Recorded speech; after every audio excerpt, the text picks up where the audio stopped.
پوری دنیا میں جتنے حقدار مسلمان ہیں سنی صحیح العقیدہ، ان سب کو زکوٰۃ دے سکتے ہیں سوائے 5 کے۔ یہ 5 اگرچہ کتنے ہی حقدار ہوں، غریب ہوں، مسکین ہوں، کھانے کے پیسے نہ ہوں ان کے پاس، یہاں تک کہ کپڑے پہننے کے لیے کپڑے نہ ہوں، ان کو اب زکوٰۃ فطرہ نہیں دے سکتے ہیں۔ ادروائز نفل صدقہ دینا چاہیں، کوئی مدد ان کی کرنا چاہیں، بالکل بھر بھر کے کیجیے، کوئی دقت نہیں ہے، لیکن زکوٰۃ فطرہ نہیں لگے گا۔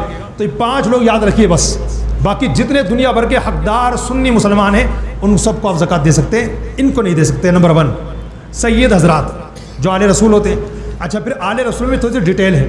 حضرت مولا علی کی جو اولاد میں سے ہیں ان کو بھی زکوٰۃ نہیں دے سکتے، اسی طرح حضرت عباس کی اولاد میں سے ہیں، عباسی کہلاتے ہیں، ان کو بھی نہیں دے سکتے۔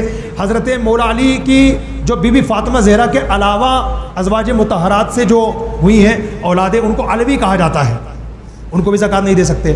اسی طریقے سے اللہ نیکی دے حضرت جعفر حضرت عقیل کی جو اولاد ہیں، ٹھیک ہے نا، یہ سب بنو ہاشم کہلاتے ہیں، تو اس لیے ان کو زکوٰۃ نہیں دے سکتے۔ نمبر 1۔ نمبر 2، ہم جن سے پیدا ہوئے ہیں، ہماری ماں باپ دادا دادی نانا نانی پردادا پردادی پرنانا اوپر تک، ان کو زکوٰۃ نہیں دے سکتے۔ نمبر 3، جو ہم سے پیدا ہوئے، مطلب ہمارا بیٹا بیٹی پوتا پوتی نواسا نواسی پر پوتا پر پوتی پر نواسا پر نواسی، ان کو زکوٰۃ نہیں دے سکتے۔ نمبر 4، شوہر اپنی بیوی کو زکوٰۃ نہیں دے سکتا، بیوی اپنے شوہر کو زکوٰۃ نہیں دے سکتی۔ نمبر 5، وہ نابالغ بچہ جس کا باپ صاحب نصاب ہے، تو اس چھوٹے بچے کو زکوٰۃ نہیں دے سکتے، ٹھیک ہے۔